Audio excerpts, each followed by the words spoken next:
Time for another Race Week special of Ironman Insider Podcast presented by Morton here in beautiful Nice, France for the Ironman World Championship men's race. We're going to sit down with some of our pre-race favorites today, try to get a little bit of insight, see how they're feeling heading into race day. Pretty excited for our next guest, Magnus Ditlev. How's it going, man? Pretty good. Yeah, it's good to be here. Yeah. It feels like yesterday that we were sitting in Kona and already almost a year has passed. Yeah. Are you excited to be back in Nice? Yeah, really excited. It's a very different course that presents many other challenges than Kona heat and humidity. So yeah, it's nice. Yeah. I mean, you've had a pretty solid string of World Championships the last 2 years. Are you excited to have your last opportunity at a World Championship in Nice? Yeah, I think it's going to be special if you manage to win this one. You'll be one of only 2 males that has that on their CV, so it's exciting, and knowing that you for the foreseeable future won't return is definitely something that motivates you to prepare extra special for this one. Yeah, and you obviously shown last year in Kona that you have what it takes to win in Kona with that second place. It seems like pretty even over those 2 courses. Who does well? Yeah, I think it's a good course for me here. I've really focused a lot on the descents. I think in 23 I was a little bit nervous and I used the dropper pose and everything, so I really didn't start to ride my bike until I was like maybe 17 years old. So naturally I don't have many experiences with like descending in very difficult terrain, so it's something I've really focused on since 23, and I've been here multiple times throughout the year now, and I can really see a difference in the times I'm doing compared to the ones I was doing in 23. So I think the descending part is something I will be much better prepared at this time around as well. Yeah, and as far as that goes, is it purely the time that you gain, or is it the fact that you can descend with less like nerves? It's actually a bit of both, because we were here 4 or 5 weeks ago also, and we did a big like race simulation on the course where I basically did the entire course at Ironman pace, and there I really noticed that I was doing faster times but also just much more relaxed. It wasn't like in 23 I really had to push to my limits on the downhills to go fast, but here I was kind of able to relax and stay, maybe to take in some nutrition a bit more also during some of the segments of the downhill. So I think the fact that you are able to then, if you're really tense, you spend a lot of energy also mentally. So I think it's probably not possible to go, like there is a limit as to how fast you can go on a descent, but if you're also able to then conserve more energy and not switch off mentally, but not really like have to really focus in every corner, then I think you will be more prepared for the run as well. Rad. Dropper this year? No. No, you didn't need it? No dropper, no. So it added a little bit of weight in 23, and we could see now that I was actually, as I said, beating all my times from 23 comfortably. So I think we made the decision not to do it. Yeah. Sweet. And we know you like to tinker, the engine nerd, as I like to say. Did you? I think so far I'm not going to have something that Ironman will that I will get in trouble from Ironman with. No surprises on race morning? No surprises so far. Yeah. That's awesome. Wouldn't be a Ironman race if you didn't get a little slap on the wrist, right? Yeah. That's awesome. I think I realized what you'd pointed out earlier, but didn't really put it together. So you're right. Like in Kona and in Nice here 2 years ago, it was the same podium, except for Sam. Except for Sam, and also like Rudy was 4th in Nice, and then also Leon. So it's not just top 3; it's actually the 4. Leon was 5th, I believe, in Nice and 4th in Kona last year. So it's quite interesting. I'll have to tell that to Leon, because he's hoping he moves one more up, right? Yeah. Who's going to be off? If we can just switch, then Patrick is off. And from what you're saying too, like that does show the consistency of those athletes at the top, especially like Patrick being able to, because I think going into this race 2 years ago, none of us, and I hate to say it, but none of us picked Patrick on the podium, really. But I think almost more last year. Yeah. I think people wrote him off more last year than we did in 23. Like in last year, I don't think anyone would have picked him on the podium. Not to, that's just, yeah. And I think also just the way we raced in 24 in Kona showed that. I wasn't thinking about Patrick at all during the race, actually. It never crossed my mind that he would be strong enough on the bike to stay in that group. I thought that he would like get dropped, but he was so strong on the bike as well. Yeah, and people think he was just like in the group, but being out on the moto, he was off he got dropped a little bit, and then tactically got back, and he was really strong. Do you learn something from watching an athlete like that that's been so consistent over the years, and like, you know, people count him out and he just keeps showing up?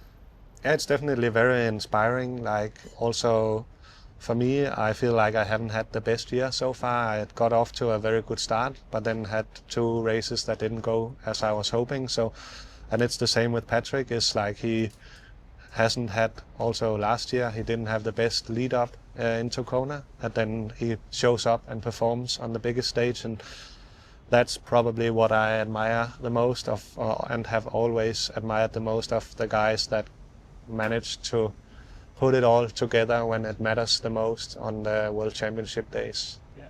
And that's what's important, right? Like, as you said, your season hasn't been what you've expected from years past, but started off great in South Africa, right? Yeah. Did you learn something from this season? And to me, at South Africa, it seemed like you had the ability to learn something, because I was lucky enough to commentate that race, and you looked like you were pretty cracked the last half of that run. Yeah, I learned some things on the bike about pacing, or I knew that already, but I paced it a bit more like even, and actually increased on some of the last part of the bike course, which I haven't done much before. It's always been close the gap as fast as possible and then kind of see what you have left. But in South Africa, I just steadily closed the gap to the front. So I think that was a lesson that I can also probably apply here, because people tend to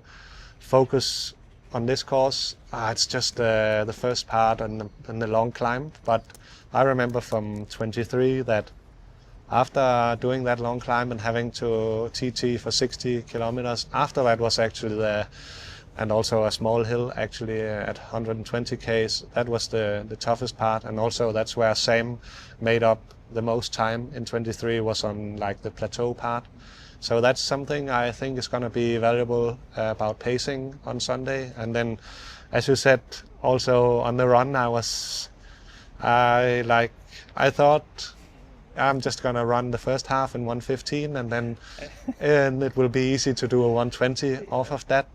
And I did pretty much 1:15 to the first half, but then I had a big enough gap that I could kind of I was never really in doubt that much, but I must admit that I ended up suffering a bit more than I thought I would have when I made the plan. Turns out in the end, a 1:25 is pretty hard. You just think you're coming off at 1:15, then 1:25 is going to feel like a walk in the park, but that was not how it played out.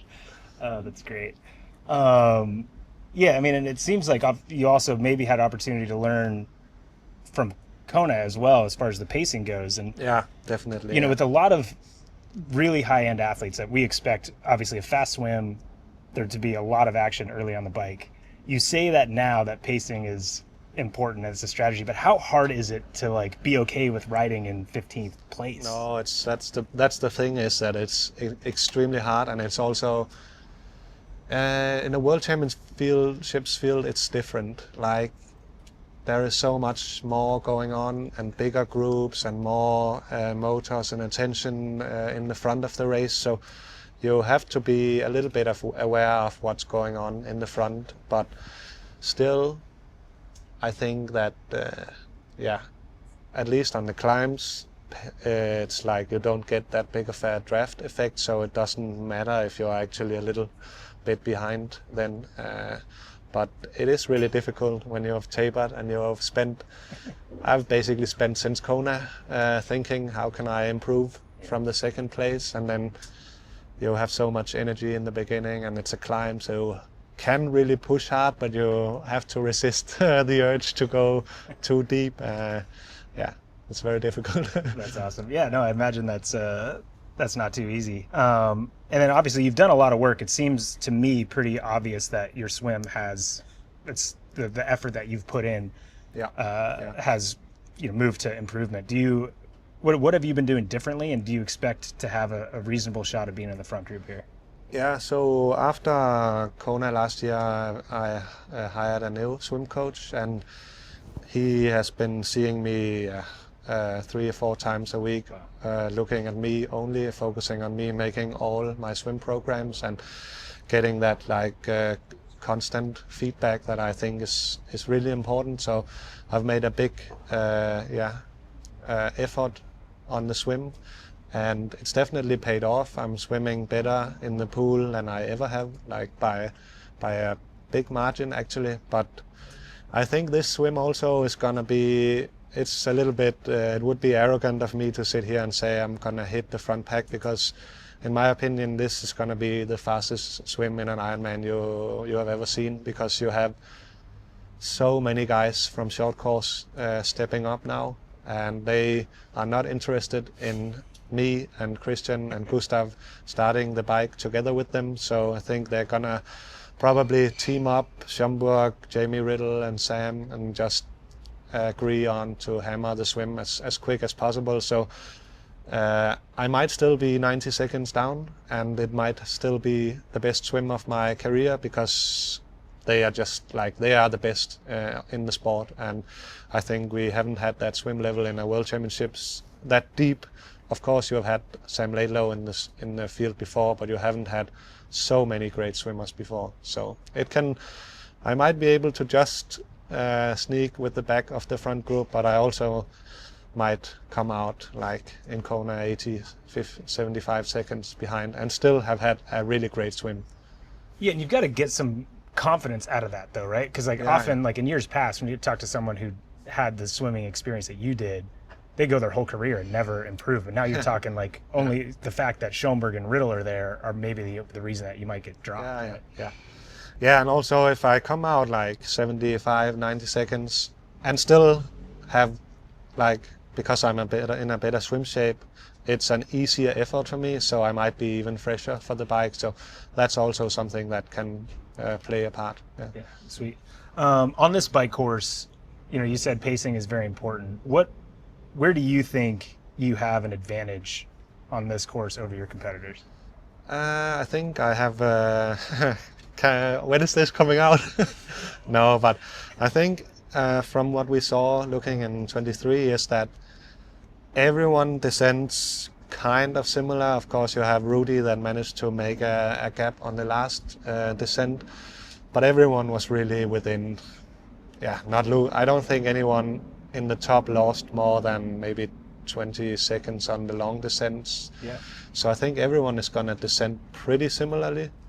And you also saw that on the first climb, people were able to ride really hard, and I don't expect to be able to make a gap there.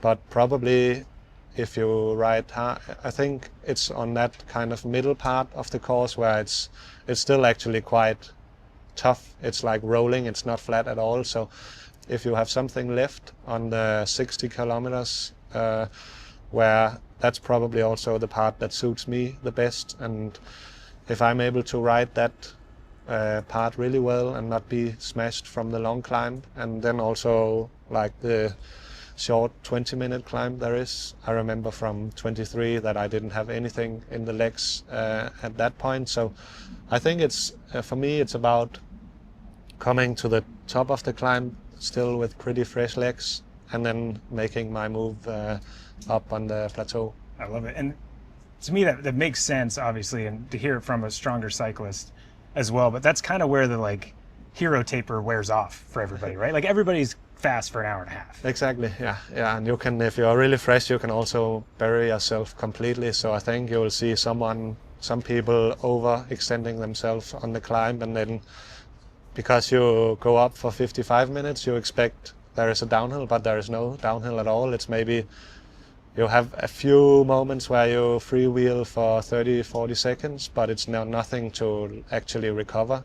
And if you are then able to really put down the hammer up there, I think that's where the key lies for the strong bikers. Yeah, I'd say so. I think that makes sense. Last 2 years, Patrick has run you down. Yeah. What? Dang it! What do you need to do? What kind of gap do you think you need on Patrick in this race to be able to beat him? That's difficult. If you assume that he is running at 2:30, then I will probably need. Depends on how hard the bike is, but 4 or 5 minutes, I would say, if I have a good day. Sweet. So you heard it here first. Magnus is running at 2:35. Yep. Easy. That's awesome. I love it. Which you've shown that you're capable of, right? Yeah. Is, to me, like seeing you here, like obviously your run and your race wasn't, you didn't say it really out loud publicly, but clearly you didn't feel your best here 2 years ago.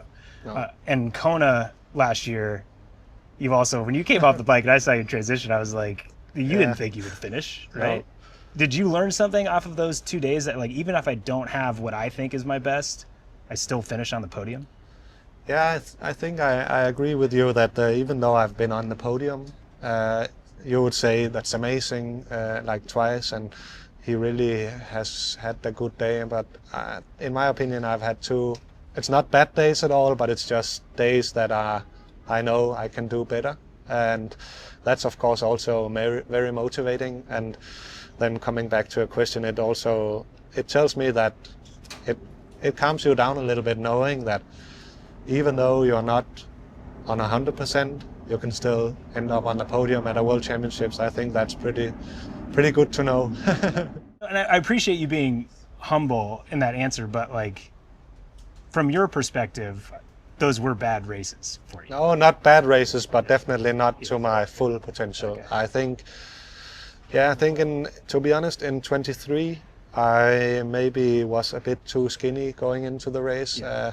We didn't really know what to expect from the race, and so everyone was saying like, oh, this is a course for the lighter guys, and maybe unconsciously ended up losing a bit too much weight, which I've just noticed that if I'm too light, then I at one point in the race will end up struggling. Like I don't have that strength and power throughout the entire race. Like you can do good efforts in training, but when you have to do a 7.5 to 8 hour effort, you lose some of that kind of durability. And so that has actually been a big focus going into this race. Was even though a lot of people are talking about losing weight, for me it's been about staying at the same weight and not losing any weight going into the race, and then just accept that maybe. And that's also why I was here, and earlier in the year we were also doing like tests where we ride the climb and then weigh what I'm weighing and then put on 1 kilogram of body mass, like a stone, or fill up the bottles and then do the same effort and see how much time am I actually losing by being 1 kilogram heavier. And it was very interesting how little time you actually go up slower if you are 1 or 2 kilos heavier. So what you can't test in that obviously is the fact that like you feel better, that diesel engine maybe runs exactly better, right? Yeah. Yes. So you traded the seat dropper for a couple croissants? Is that what you're saying? Yeah, exactly. I like it. Yeah. I like it. It looks good on you. That's sweet, man. Well, last question. For you, after you cross that finish line, for you to feel good about your performance, is it everything you've said now, pacing, doing anything right, or is it crossing the finish line first? It's definitely not crossing the finish line first, because then you are already setting yourself up for a very, very narrow-minded focus and something that is out of your control. I cannot control if Sam Laidlow is going absolutely ballistic, that he's done in the past 2 years of World Championships, and it's also something I've worked on since Kona last year, because I think I got too obsessed about like reacting to what other people. I have to get rid of Kristian on the bike. I have to catch Lieto on the bike as well. So for me to be able in this race to be satisfied is that if I've managed to execute and do all the things that we have seen in training and put out the numbers and the level that I've seen and shown in training and worked on throughout the entire year. So it's more of internal goals instead of having that result oriented goal. Of course you want to win, but if you do the best numbers on the bike you've ever done and you do a really strong marathon, then you cannot, in my opinion, it's hard to not be satisfied with that. That was the right answer. Yeah. That's awesome. Well, sweet, man. Looking forward to watching you produce with all those lessons learned from the last two worlds, and hopefully seeing maybe a mix-up. Let's see if the monkey brain takes over, or if it's the more clever athlete that will be racing on Sunday. Don't worry, we'll call you out for it if we see it going different. But look forward to watching, man. Appreciate it. Thank you. Okay, our next victim for the podcast is Leon Chevalier. How we doing, man? Yeah, it's good to be back. I'm getting strong flashbacks from 2 years ago. Obviously had a good race back then. It's getting harder year on year to improve on the last World Champs results, but we'll see how it goes on Sunday, and hopefully another good one. But you're actually literally improving on each last year's World Championship result, right? I know, and I don't know. I guess the next stop is the podium, but so many more guys year on year. You know, I was looking at the documentary you just released about last year's World Champs, and that was already an insane race, crazy field. It just feels like this year's going to be even stronger. Yeah, you had to have gained some confidence last year in Kona, knowing that like you had the opportunity, like you were, and I know it hurt to go from second to fourth, but like, did it not prove to you that you like belong up there? Yeah, it was definitely the first time at a World Champs, even if the result, you know, fourth place sounds similar to fifth, sixth and everything, but the way I did get there definitely felt like it was a big step up, because obviously setting off on the marathon and being, 4 or 5K into the marathon in front of Patrick, who eventually won, and then obviously the whole Energy Lab stuff, like still being in the podium at that point of the race. Big change from previous years where I was never up there, I was never in podium position, and it was always just chasing down all the way to the finish. And so yeah, definitely shifted the way I look at the race, and definitely made me want to go back to Kona a lot more. Yeah. That's awesome. Did it also show you too, though, that with the level of the sport, that like when you get too close to the sun, it'll come at you? Because that I was very impressed with how you recovered, but you were in a world of hurt for a couple kilometers there in Kona. Yeah, I got, I guess, really hot or something like that. You know, obviously it's going to be hard at some point, and it's not like I've got much data to look back on. I didn't have any of the heat sensors or anything, so I just slowed down. And part of me is wondering if, you know, I'd willed myself to keep pushing and everything. But I think on that day I was so focused on the marathon to not have the 2022 situation that I'd had, where already I'd slowed down at some point, got passed by some guys, and then back on the Queen Cable to recover those positions. So I was just so wary of going too hard, and the whole time on the run last year I was just thinking, just take it easy, and it was just easy all the time until all of a sudden it's just like, this is incredibly difficult. And so I'm not really sure what happened, and I think this year I've been so focused maybe on the Pro Series, I've not actually looked back at Kona 24 and thought about it. But I guess going into next year, hopefully do my research a bit better and go in a lot more prepared, knowing that I can actually be up there and fight for those top positions. Yeah. Rad. And obviously we know that you have an affinity for Kona and what that race is, and obviously you're gifted at it.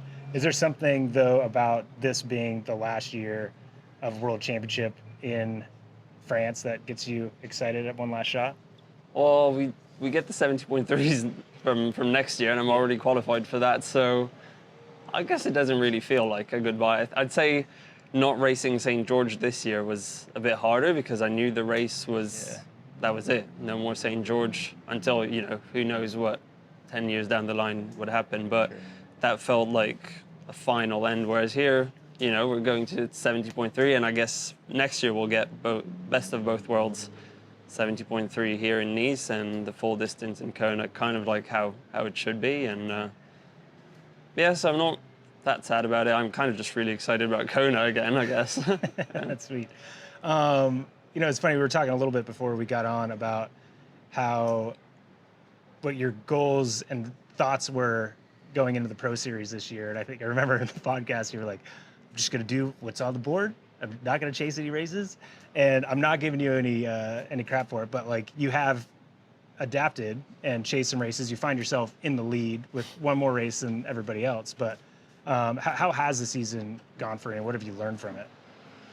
I think this season has taught me that I am pretty good at Ironman and triathlons, because obviously, well, Kona, I guess, was already a telltale sign, and Sure. I guess the past years already. But this year, I've raced at 75% fitness all year, basically, because with the way the calendar has just like popped up, and obviously having that stomach bug in South Africa, then I just barely had time to recover, then go straight into Texas, and it's just been race after race after race, and somehow I'm still, you know, up there. I get a podium in Swansea, 4th place in Placid, and never really far off the mark, and that's off very limited training at the end of the day. And you kind of need to get those really long, consistent blocks of training in if you want to be able to perform at your best, and I've not had those this year, and still able to somehow be at the top of the Pro Series, which is really cool, coming into the World Champs, you know, ranked #1 on that series. And so, yeah, it's really cool. And at the same time, I'm also just thinking, well, this race, this World Champs, it'll be what it'll be. Hopefully get those final good points for the Pro Series. But yeah, just take confidence that in the fact that I've still been progressing this year somewhat, despite not being able to train like I'd like to, and make sure that next year I prioritize the training block and the racing well.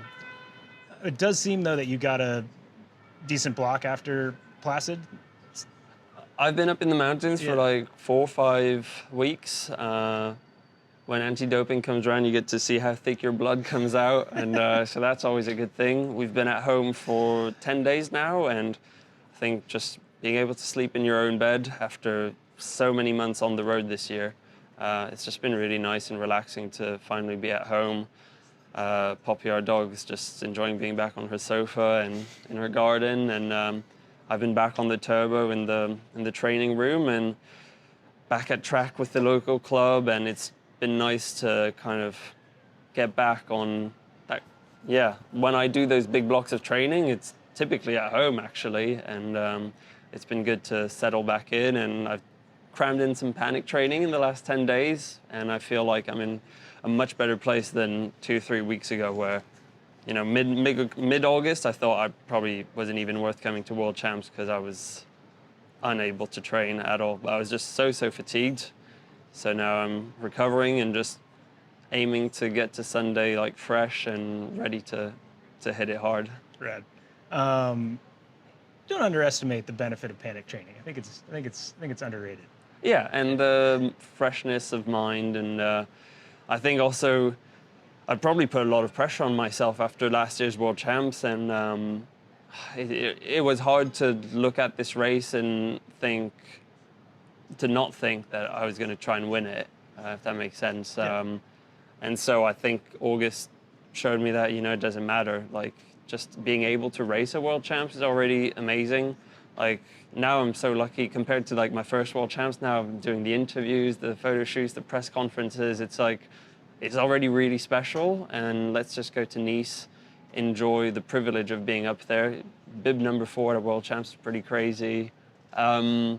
Yeah, it's all really special, and like, forget about, hopefully I've got another, 12, 15 World Champs ahead of me, where I can be like, yeah, get to that start line thinking I've done everything I could to win.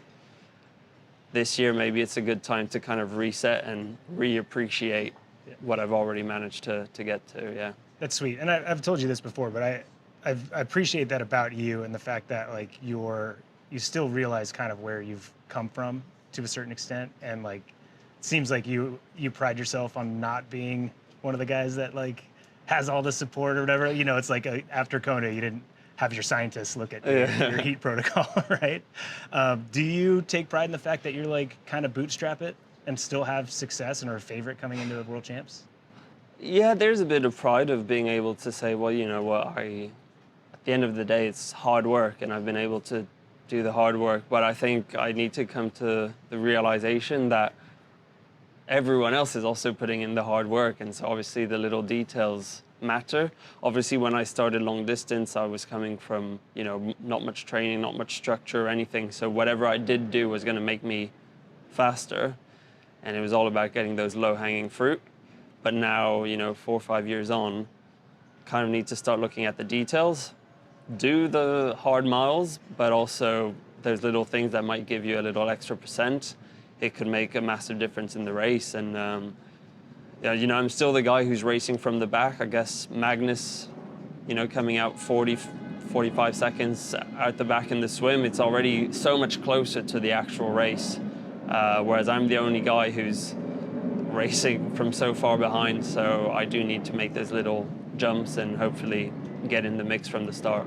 Do you though still have a little bit of, do you still have a little bit of like some allies out there, you know, like in a Cam Wurf? Is there anybody else that you're like, okay, like you're not planning to get out of the swim with him, but when you see him, you're like, okay, cool, I've got somebody to swap turns with? I don't know, Cam always likes to do things on his own too, and it's almost just like we both want to do our own thing, but we just tend to do it next to each other, if that makes sense. Back in Texas, obviously we raced together, came out the water in the same group, and then I kind of dragged him around for the first hour or so on the bike because I think he was pretty knackered, and then he was like, oh, my legs have come back to me, like I'm awake now. And so that's when we got back onto the gas and managed to bridge up to the front group, and obviously he carried on to have that fastest bike split when I blew up because I was still knackered from South Africa and everything. But I don't know, I think Kona showed me that you don't have any allies, you're on your own out there, and if no one else can follow you, then why bother? And at least you get to do your own thing. Yeah, I think I proved to myself that I could do it on my own. At the end of the day, you know, even if you've got allies, they'll still want to try and beat you at the finish line. So yeah, it's an individual sport at the end of the day. Yeah. For sure. And you and Cam, you're right, in Kona, you were the two guys that kind of did it on your own most of the day, right? But the question is, Cam, we all know Cam, he's a talker. Yeah. Right? Does he talk at all when you're around on the bike? Like, does he chat every time you guys pass each other, or no? Because he can't help himself off the bike, right? Yeah, no, obviously we're like 12 meters apart and doing 50K an hour, so it's a bit difficult to chat. I don't know. No, it's not like we chat much on the bike. There's not much opportunity. I think a ref would be on you really quickly. I would just think when he's passing, if you're passing him, he'd try to get out as much as possible. Yeah, you always try and get something. But even same with Matthew Marquardt back in Placid. I was ahead of him for probably the first hour, same, and then finally he comes around and he's like, oh, let's take 10-minute turns and let's get to the front. And I was like, oh, fine. But it's true, you only get like a split second to pass on information. Yeah. All the chatting usually happens after the race when you've got some refreshments and you're just done with the day. That's awesome. What did you learn from this race 2 years ago that you're going to bring into Sunday? These questions are making me feel like I've not done my homework. You know? That's what I did. I'm like, try to get into Leon's head. That's what it says here. I think I need to be patient. Like I set off really hard on the bike 2 years ago and kind of, burnt my wings by the end of the bike, but at the same time, it kind of put me in that position where I was able to fight for a top 5. So I don't really know. I hope I'm able to like pace myself maybe a bit better this year and able to be on the gas really deep into the race. Because obviously when you look at Sam Laidlow, how he races, it always looks so calm and composed. You're never far from a big blowout on the run, but on the bike it just looks really smooth and easy, whereas obviously thinking back 2 years ago, I was just like hanging on for dear life. Really? With Cam once again, obviously. So sometimes it's not the best idea to try and stick with him, because you know he's going to run slow. So that's not quite true, but yeah, I think be patient. Try and be patient. Measure your effort, and maybe this time round, I'm going to be honest, I don't think I can fight for the win. So maybe fight for a top position, and for the first time, try not to fight for the win, which is so difficult. Every time I'm on a start line, I always try and fight for a win. So maybe try and fight for, a top 5, which would be incredible already. Yeah, I mean, I think when you're, especially if you're aware that you're not at your best and you're racing the best in the world, if you try to beat them, often you just beat yourself. If you try to just have that, like, again, conscious goal that's attainable, but a big goal, then you actually open the opportunity to win if they mess up, right? Or be in the position to do that, right? Yeah, or at least to give yourself a shot at finishing well. Like, yeah, it would take like a weird circumstances for me to win this race, I think. And so to go in and think, just getting another top 10, 5 years in a row, that would be pretty good already. And if it might take a better performance than 2 years ago to get into that top 10, just the way the sport is moving. So yeah, try and improve on 2 years ago would already be a big gain, because obviously I was fitter 2 years ago than I am today relative to fitness of the year, but I've gained so much in experience and racecraft and just overall life endurance and strength that maybe I'm able to beat the 2023 Leon. Yeah. That's awesome. I know we gave you a little bit of crap for not having your funny shirt, but I just thought of a new funny shirt that we could make that says, it would have to be a weird race for me to win. Leon That's Chevalier. good. The team downstairs also had different ideas for another T-shirt, but we can't say that on the podcast. That'd be good. That's awesome. Well, man, love seeing you out here. Excited to see you race your last race in Nice for the World Championship Ironman title. But does it feel like a hometown race to a certain extent still? I was going to say not so much, because that's obviously for people who know, I live in the UK, and even when I used to live in France, it wasn't anywhere near here. But I came here in June for the 70.3 to kind of get, the lay of the land once again. And the amount of support I got on course from French people that wouldn't be able to go out to Kona and support me at the World Champs. And they would say, they obviously saw I had a bad day in June, and they were like, don't worry, September is the one that matters. We'll be here. There'll be more people. And so that's really cool to have that kind of support that you wouldn't get it in Kona. And I've got, family, friends coming. And yeah, that's quite special. That I know it's only happening because we're here in Nice and not in Kona. That's sweet, man. We'll look forward to hearing all the locals cheer for you on Sunday and see what you bring to the table. Thank you, yeah. So last but not least, Kristian Hogenhaug. You've had a lot going on since the last time I chatted to you. Yeah. What's been up? I've become a dad since the last time, and yeah, that's been really, really amazing. Did a little different focus for a couple weeks. Yeah, it's literally a little bubble that you walk into, and then in a way, it's so cliche, but your perspective on a lot of stuff changes a little bit. And also saw a quote that it was from a stand-up comedian that said that he didn't think that like power corrupts, power reveals, and it's the same thing with parenthood. It kind of, you see sides of yourself that you maybe didn't knew you really had. So yeah, and apparently I'm a lot more sensitive guy than than I thought. So yeah, it's been really, really good. You showing your soft side a little bit more? Yeah, that's awesome. 100%. That's awesome. Well, the Ironman production team got you a little something for your new addition. Oh, I'm gonna start crying now with my more sensitive side. Oh. Congratulations. Oh. That'll fit. They look good. That's awesome. Awesome. Oh. What does it say on Support that shirt? crew. When I grow up, I want to be an Ironman support crew. Rad. That's great. Amazing. Thank you. Yeah, of course. So you are tearing up a little bit, aren't you? Yeah, like that perspective. I haven't had that experience, but I've talked to a lot of new fathers, and the perspective changes things. And I know when you've been very like open about it and putting on social media that, oh man, training isn't quite what I hoped it would be. But I think from what I hear, there's a little thing called dad watts. You feeling the dad watts at all? Yeah, I'm hoping that watch will come now that I'm like stacking up on sleep for the next week. I think if I can like push more power from pure fitness, I definitely think there is something to it that you can even dig maybe a little deeper and suffer a bit more. I definitely felt that in training for the last few weeks, that there was a just newfound purpose in a way. So yeah, I hope I can like dig myself very deep into a hole on Sunday, because that's also, I really admire people that can go all the way down to in the hole and just suffer like a dog. That's awesome.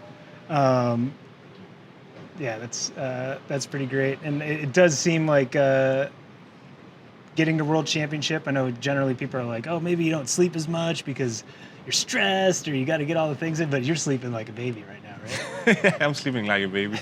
And it's really good. And I also want to now like just get in as much as sleep as possible. It's not like I haven't slept like good. It's more like I have been awake a few more times during the night than I probably normally would. Yeah.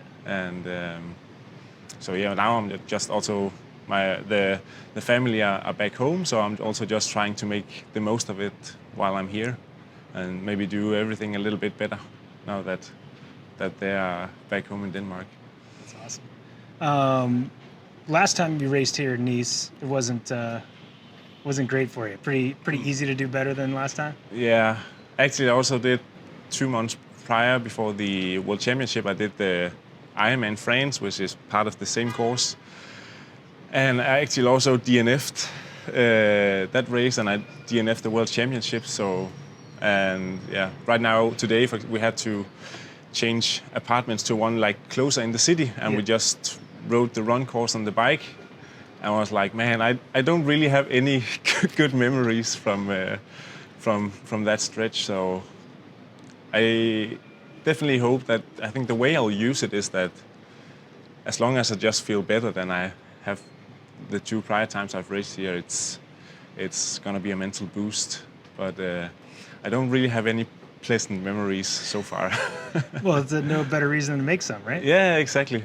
And I'm in a much better place, fitness-wise, so that's also gonna help. Yeah, sure. And it's funny, we talk about these times, and like you had some crazy times this year. Your Frankfurt time was ridiculous, and both on the bike and the run. But it's good to talk to someone like you, especially on this course, that reminds us that just finishing the thing is freaking hard, right? Let alone trying to run sub 240, right? Yeah. Yeah. What do you think is often underestimated from people that don't do Ironman, or age groupers that do Ironman, from the pros and their experience, and that in the end you are also just trying to finish? I think part of it is because it's on from the gun. Like, you can really suffer quite a lot even early on the swim, and then you still have 8 hours of racing left. So it's 8 hours with just full gas. So it's not just the last 2 hours that you suffer quite a bit. It's actually through the whole race, and that just makes the last hours of the race even more grim, that you've also suffered a lot of hours prior to that. It's not always a well-paced effort the whole way through. You're actually racing the distance, and that makes it very hard. Yeah, and I think people also underestimate, especially when they look at someone who has like fast bike splits.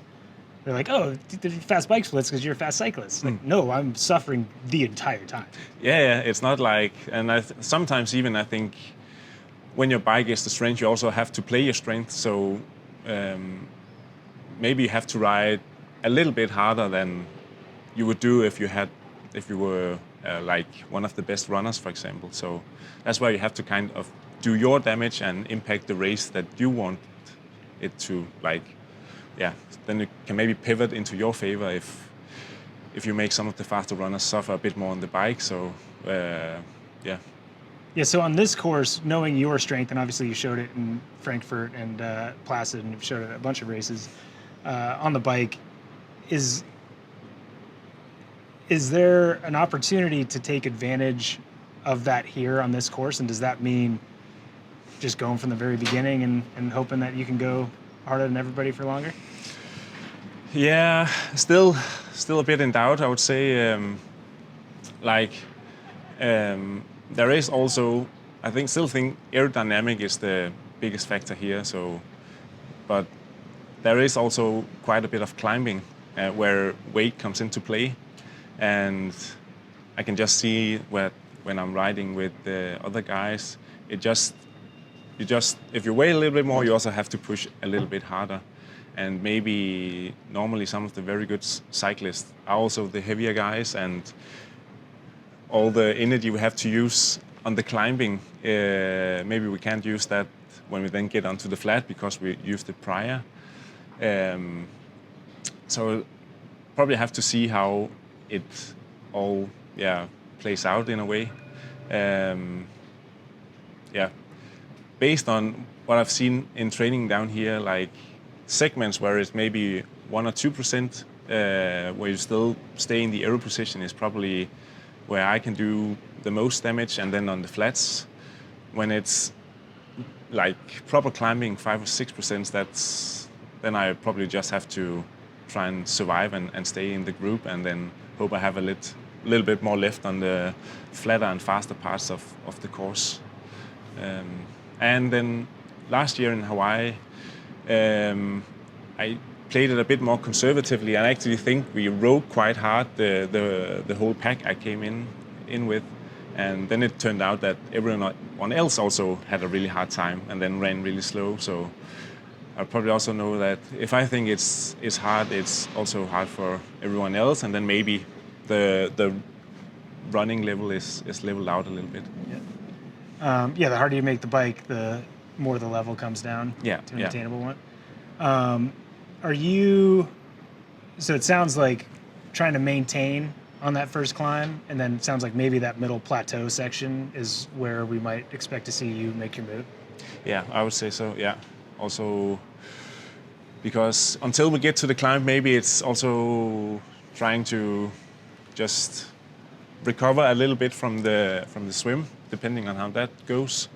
And then hopefully the legs are still there on the top, and then I think that's would be the smartest move for me, to try and break the group there and make some of the maybe smaller guys suffer a bit more.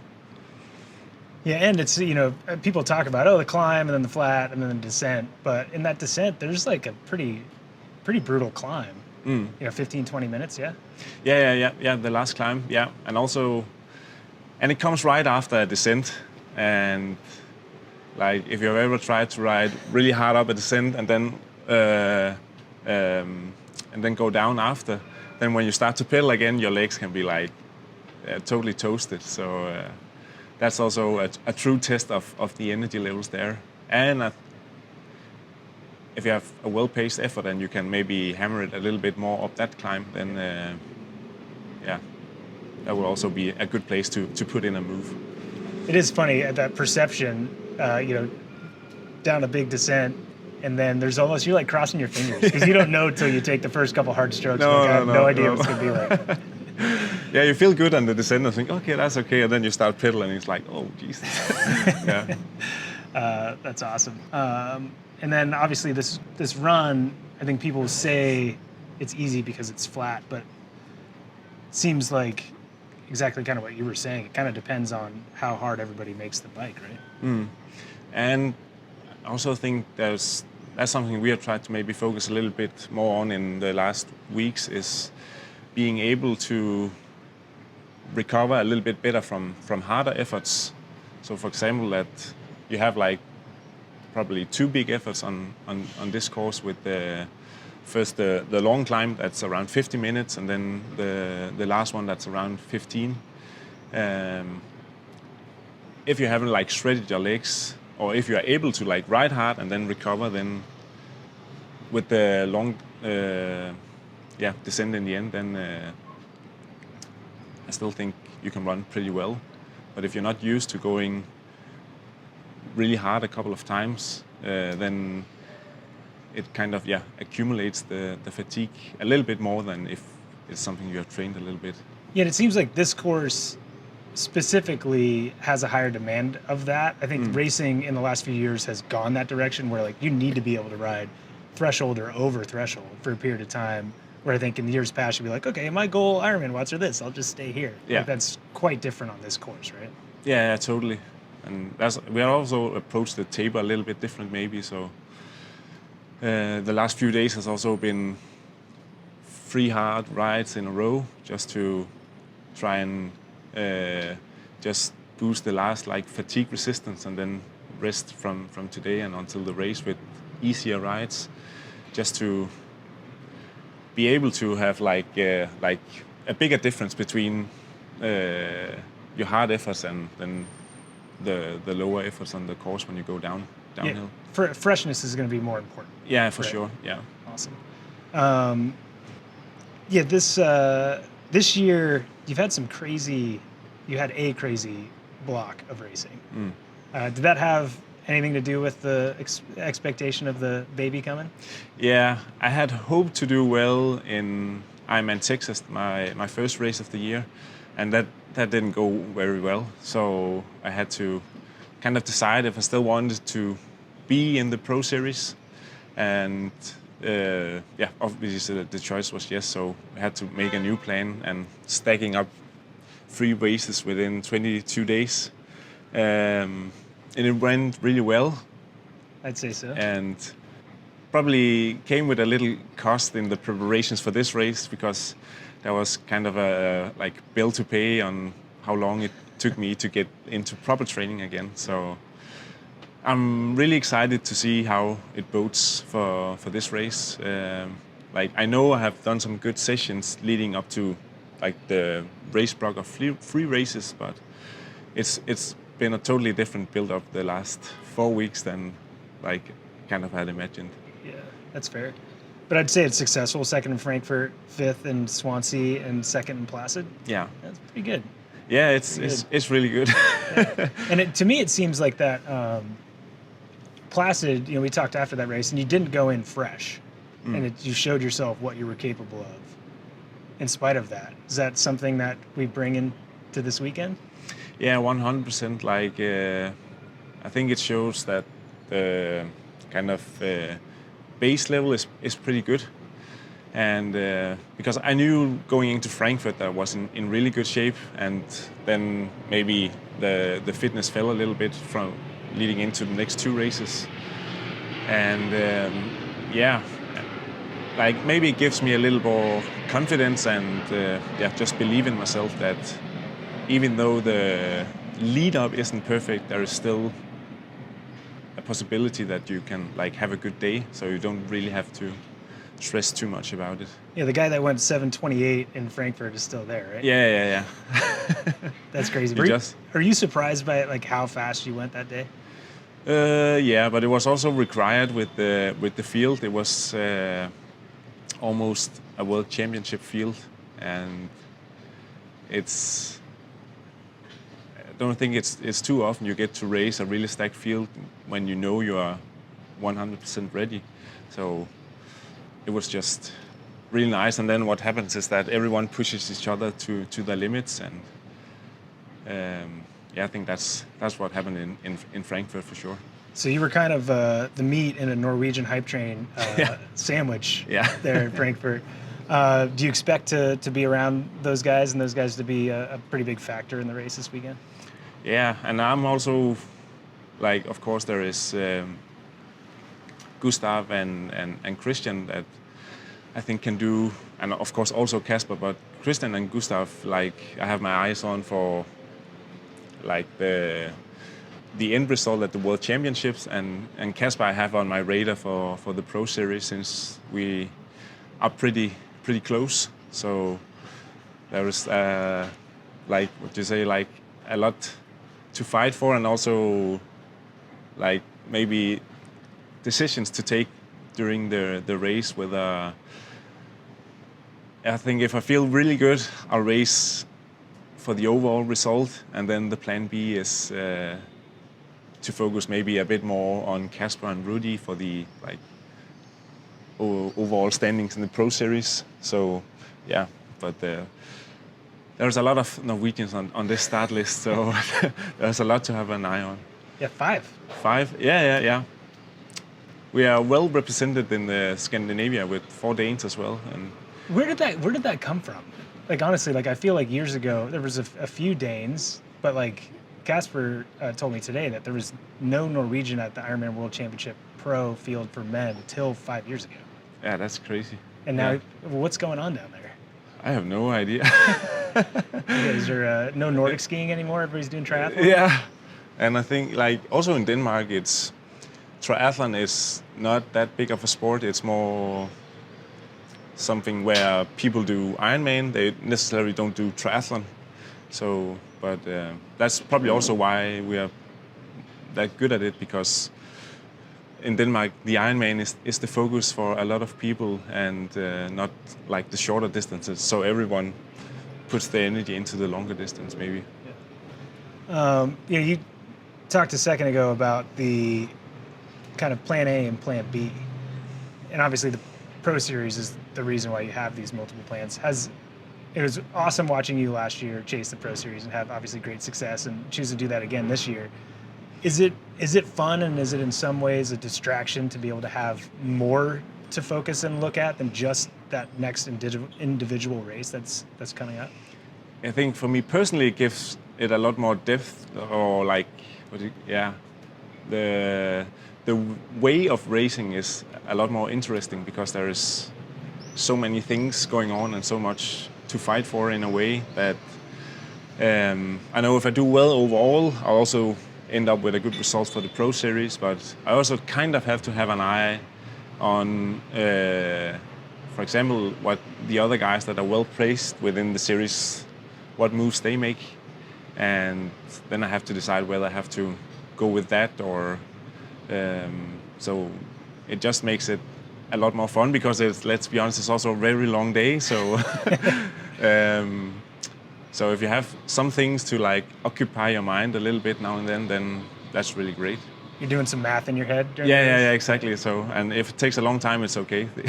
Totally. And so will you go into a race like this knowing the points or seconds ahead or behind you are of those athletes? Yeah, so I know that, I think, of course, there's Blumenfeld who has, if we take the best free scores, he has, perfect score. But then the fight for second and third place that's pretty close. I know I have like what corresponds to a 10-minute lead over Stornes and about 15 minutes lead over Rudy, with 2 races left, this and the half Ironman World Championship. So I'm in a pretty good spot, but I also know that they're probably, at least like Rudy is always doing well at the bigger races, and I know Kasper's in a really good shape, so I also have my work cut out, but It's pretty cool. It's cool to be like, especially on a course like this with the out and backs. Like if Rudy, again, he's been just off the podium here 2 years ago. If he's 8 minutes in front of you, you're going to be like, yeah, watch, 100%, right? Yeah. That's so cool. Because this is going to be where you can take the most time. It will be a lot less deficit at the half Ironman in a couple of months. So and they probably also know the deficits in both directions. So That's cool. It does make it more fun. Yeah, 100%. And a big part of what's going to depend on your capabilities to be in the race early is the swim, and you've improved your swim a lot this year. What will it take for you to be able to be in that front group, or if there's a small breakaway, that main chase group? I think I've improved. I think it comes down to the start for me, I would say. Also because every time we go around a buoy, that's also, if you are in the front, for example, that's where it's a good time to like kind of put on the pace, because it just gets a lot harder for everyone behind. So I have to get a very good start, so I'm not like very far behind, because then you also don't kind of, if you're a bit further behind, you kind of depend on if the guys in front of you can hold the feet or not, and if they open up a gap, you have to close that. So I think it comes down to the start, and I have a few guys in mind that I know are always like very good at taking it out, but they don't fight too much, so they are very good to get on the feet and hips off. Yeah, so do you look for the hip or the feet? I'm more kind of a feet guy. Big feet guy. Yeah. That's awesome. That's great. And yeah, I mean, so you mentioned actually more than any of the other athletes that I've talked to, a group on the bike. I think most people are thinking it's going to explode right away. Do you think because everybody's tapered and fit and the best in the world that there will be a lot more people riding together on that climb than some think? Yeah, I think so. I don't, because maybe people are afraid that the race will slip out of their hands if they are not in a group. And it's also, of course, there will be like no advantage of being in a group on the climb, but as soon as you get on the flat parts, that's where it's really beneficial to be in a group, and people know that. So if you're spit out of the back, then maybe the race will go ahead without you. So, and that's why I think people will try really hard to stay in some sort of a group on the big climb. And yeah, last year we had a very tough race on the bike, and people probably after that race told themselves that I'll do like a more well-paced effort at the next Ironman World Championship. But I feel like as soon as the gun goes, it's all the plans are maybe thrown a bit out, and people are racing the race. Yeah, as soon as it tips up after 10K, everybody's throwing their plan out the window, right? I 100% agree. That's awesome. What are you most looking forward to for this week and this weekend? Last chance in Nice. Yeah, last chance in Nice. Yeah, just feeling ready for a World Championship. That's always nice to be here, healthy and injury-free and ready to race, and just to get a better experience and ending to this race this year than I have the last time I was here. There I more felt like I was a rolling spectator. Great. So just to be able to be in the race and maybe impact the race a little bit is what I look most forward to. No doubt you're going to have an impact for sure. I think what I'm looking forward to most out of you this week is breakdancing at the after party. Oh, yeah. And I brought some shirts that are not white, so maybe I don't have to trash them afterwards. Yeah. That's awesome. Man, appreciate you coming and looking forward to seeing what those dad watts might bring you on Sunday. Yeah, fingers crossed. Awesome stuff from Magnus, Leon, and Kristian Høgenhaug. Three great athletes that have obviously great strength on the bike, but very well-rounded athletes and ability to have great result here on Sunday. Keep an eye here. We got more action coming at you from Nice at the Ironman Insider Podcast presented by Morton. I'm your host, Matt Lieto. Thanks for listening.